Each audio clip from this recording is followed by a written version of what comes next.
In the aftermath of the violence in Charlottesville a couple of weeks ago, ESPN executives have decided that play-by-play announcer Robert Lee, seen there on the right, will not be in the broadcast booth for next Saturday's college football season opener in Charlottesville between the University of Virginia and the College of William and Mary. ESPN has pulled a football announcer from an upcoming game because of his name, which is Robert Lee. The twist?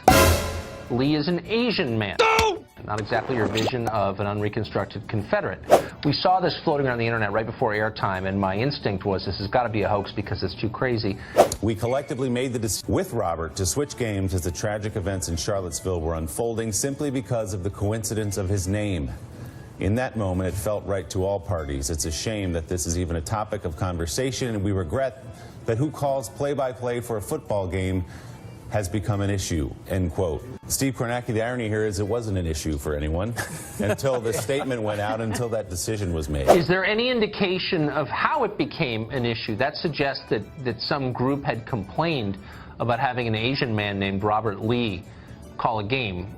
I'm trying to even imagine the scenario where it's kickoff time in Charlottesville and there's Robert Lee, the looks like about a 30-year-old sportscaster who clearly wasn't alive during the Civil War, is in the booth, and anybody has any objection to that. There was this tweet last night. There's actually an anchor also at the ESPN named Bob Lee. Yeah. He spells it L-E-Y. He's been there for a long time.